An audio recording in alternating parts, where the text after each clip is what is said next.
There is a specific kind of quiet a Florida retirement community achieves at 10 in the morning on a Tuesday, and it is precisely that quiet that made the sight of 40 strangers in matching pink t-shirts doing synchronized lunges in our residents-only pool so genuinely alarming. I stood at the wrought iron fence with my coffee going cold in my hand, watching a woman with a headset microphone count cadence over a portable speaker, while her disciples squat-thrusted in the shallow end, and I thought, with the weary certainty of a man who has spent his life noticing things he'd rather not, that is not a private resident event, Barbara, whatever you're about to tell me it is. My name is Dwight Fenimore. I'm 61. I spent the productive decades of my life as an intelligence analyst, reading patterns in things other people found boring. And I now hold a private investigator's license I renew mostly out of spite for the concept of retirement. Retirement, I have found, is a slow-motion emergency. My wife passed 4 years ago. My daughter calls on Sundays, and my days had shrunk to crossword puzzles and the slow archaeology of the obituary page. Until the pink shirts arrived and, God help me, gave me something to do. I'll be honest. What follows did not begin as a crusade for justice. It began as a bored man finding a puzzle. The justice came later, and it was delicious. But it started at that fence. The president of the Flamingo Key Homeowners Association was a woman named Babs Crowe, who insisted on Babs, socially, and Madam President in any context involving folding chairs and a gavel. She was 57, dressed exclusively in a palette I can only describe as aggressive coral, and she governed our community with the serene tyranny of someone who has confused a volunteer position with a monarchy. When I caught her by the mailboxes and asked, neighborly as you please, why our resident pool was full of lunging strangers, she gave me a smile you could have iced a cake with. "That was a private wellness gathering for residents, Dwight," she said. "The clubhouse and pool provide this community benefit you're not even aware of." Then she patted my arm and clicked away on her coral sandals, and I stood there turning that sentence over because it had the specific shape of a lie that thinks it's clever. Benefits I'm not even aware of. She'd just handed me the thread I would spend the next month pulling. So I did what I do. I started a log, a cheap spiral notebook, and every time the clubhouse or pool filled with strangers, I wrote the date, the time, the head count, and the plates of the cars that didn't belong. I photographed the pink shirts, which all bore the same swirling logo and a word, Prospera, arced over it like a sunrise. And I built on the corkboard in my spare room what my daughter would later call, with open concern, the murder board. Except it was about a swimming pool. Red string and everything. I am not proud of the string. I am, in retrospect, extremely proud of the string. I needed a second set of eyes, and the nearest pair belonged to Harold Metz, who lives 2 doors down, complains about everything with the dedication of a man being paid for it, and had once lectured me for 3 minutes about my recycling bins being presumptuously early. I brought my notebook to his porch, and he listened with his arms crossed and his face set in its permanent expression of a man tasting spoiled milk. "Dwight," he said when I finished, "you have lost your entire mind. It's a pool. People are using a pool. This is what happens to men who retire without a hobby. You become a lunatic with a notebook." I told him I already had a hobby, and it was this, and I asked him to just watch the clubhouse that Wednesday and count cars. He agreed. I believe purely so he could tell me afterward how wrong I'd been. He called me at 40 minutes past 9 that night, whispering, "There are 11 cars," he hissed, as if they might hear him. 11, Dwight, and a van. They're carrying in boxes, pink boxes. Who has this many pink boxes? I said I didn't know yet, and Harold, who 48 hours earlier had diagnosed me as a lunatic, said the words that made us partners. "We should get closer." I have run surveillance on 3 continents. I have never worked with an asset who took to it faster than Harold Metz took to spying on his own homeowners association. Within a week, he'd bought binoculars nicer than mine and started referring to Babs, gravely, as the subject. What we established over the following 2 weeks, from a hedge that gave Harold a great deal to say about the association's landscaping standards, was a schedule. The clubhouse, per the official association calendar, was booked solid Tuesday and Wednesday evenings for maintenance and deep cleaning. The clubhouse, per our own eyeballs, hosted standing room gatherings of pink-shirted strangers on exactly those evenings, complete with a folding table of merchandise and a woman at a whiteboard drawing what looked, through Harold's superior lenses, like a pyramid. "It's a pyramid," Harold reported deadpan. "She has literally drawn a pyramid on a whiteboard. Even I know what that means, and I thought a blog was a kind of swamp until last year." Babs, meanwhile, noticed she was being watched, and her response was the single most Babs thing imaginable. She came after us with the rulebook. "I got a formal violation for the non-approved earth-toned mulch in my flower bed." Harold got cited for a garden gnome deemed not in keeping with community character. She sent a nervous teenager with a clipboard to measure my grass with an actual ruler. When I kept sitting by the pool with my notebook, she tried to pass an emergency rule against loitering in common areas, which is difficult to enforce against the residents who own the common areas, a point I made to her in writing and at length. Every petty jab told me the same thing the mailbox lie had. I was close to something she badly needed me not to see. Harold, radicalized now beyond all reason, began mulching his flower bed in the most defiantly earth-toned mulch he could find, purely to draw fire. "Let her come," he said. "I've got receipts for this mulch and a lawyer's phone number." He had no lawyer's phone number.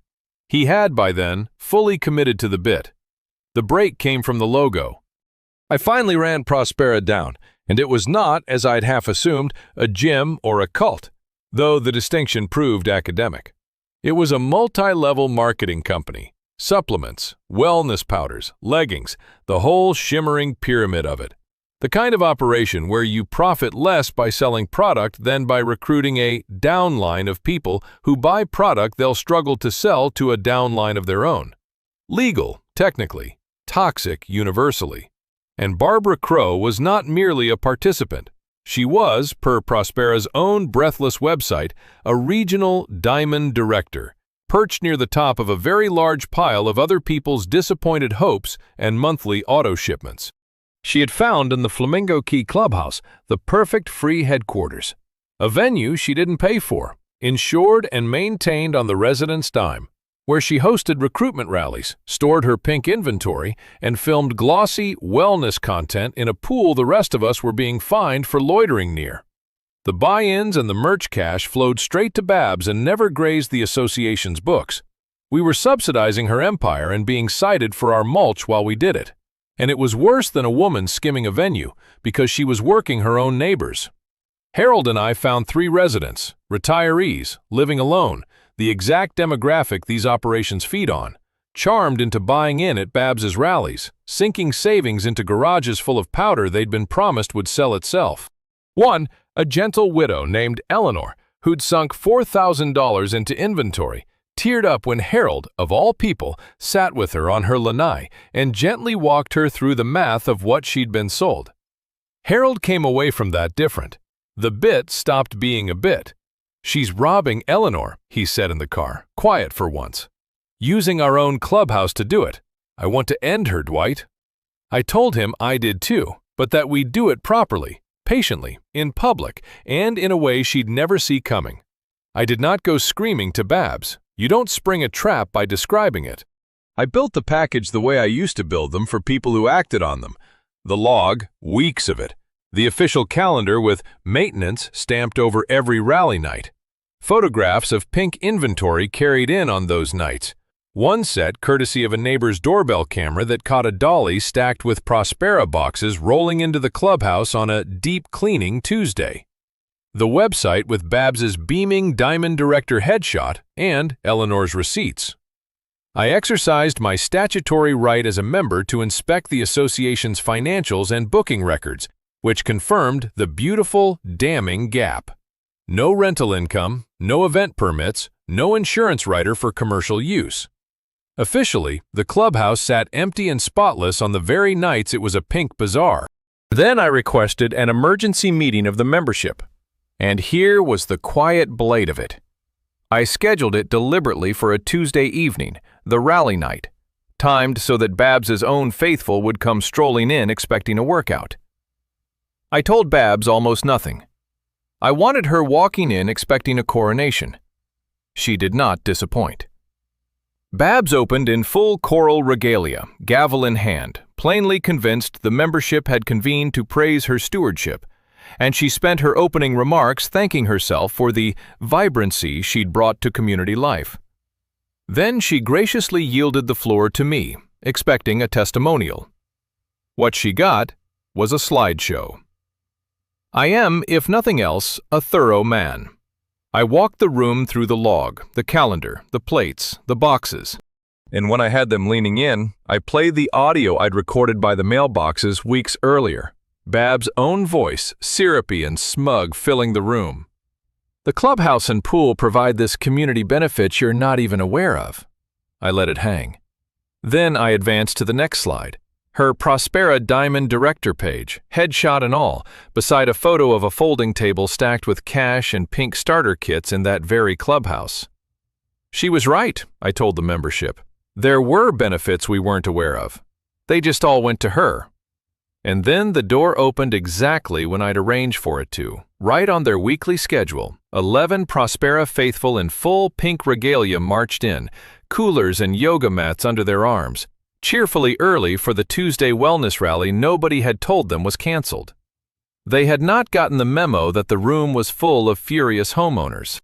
Their chipper leader got 3 bright words into "Who's ready to prosper?" before she registered the faces and trailed off into the most beautiful silence I have ever witnessed. Harold rose slowly from his folding chair, turned to face the frozen pink delegation, spread his arms wide, and announced to the room, "And here comes the rest of the evidence, right on schedule." I have never loved a man more. It came down on Babs like a choral avalanche. The treasurer, a sycophant named Gerald who had spent years nodding at everything she said, performed a public conversion of stunning speed, standing to announce he had always had concerns and knew nothing about any pink boxes, which fooled no one but saved his skin.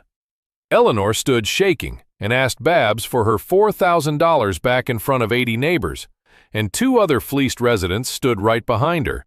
Babs reached for the only tool she had left, banging her gavel and declaring that as Madam President, she would not tolerate these baseless attacks, which, delivered while 11 of her own recruits stood behind her clutching yoga mats and Prospera coolers, produced the single largest laugh I have ever heard a room of retirees generate. You cannot rule by a title once a room has decided you're ridiculous. The gavel was her last mistake. It made her a cartoon. The aftermath was swift and immensely satisfying. Babs resigned before the meeting even adjourned, less because she chose to than because it was clear the room would otherwise vote her out between agenda items. The membership demanded an accounting of every clubhouse maintenance night and voted to bill her for the commercial use of the facilities and the insurance exposure she'd created. Prospera's regional office, allergic to precisely this kind of attention, cut her loose as a diamond director within the week, which I gather is the corporate equivalent of being thrown from a moving float. Eleanor got her money back, along with 2 of the other recruits. Once a lawyer, a real one this time, sent some pointed letters, and Flamingo Key got a new, boring, wonderful board that booked the clubhouse for bingo and nothing that required a whiteboard pyramid.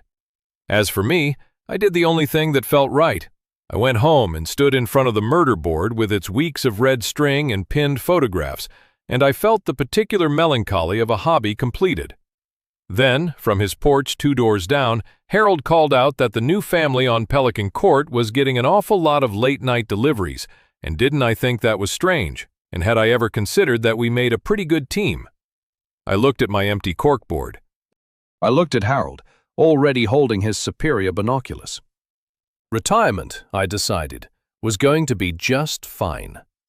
Author's chair for a minute, stepping out of Dwight's shoes, because this one is a lesson in how vanity leaves a bigger trail than greed ever does.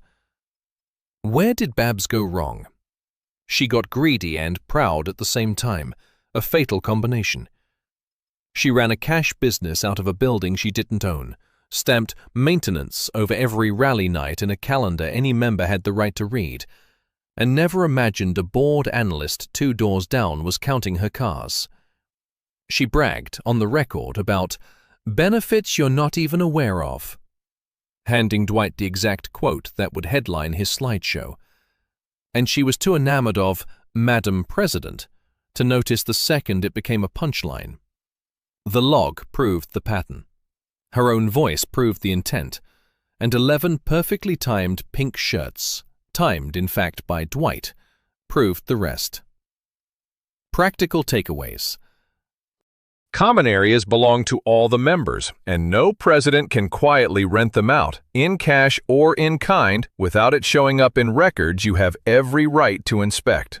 When someone runs a private business out of a community space, the insurance and liability land on everyone. And beware any opportunity pitched to lonely retirees in a clubhouse. The only person prospering is usually the one holding the gavel. A question for you. If you found out your HOA president was running a pink pyramid empire out of your clubhouse, would you have built the slideshow and waited for the perfect moment like Dwight? Or marched over and flipped the merch table on day 1? Tell me below. I want to know who's patient and who's herald.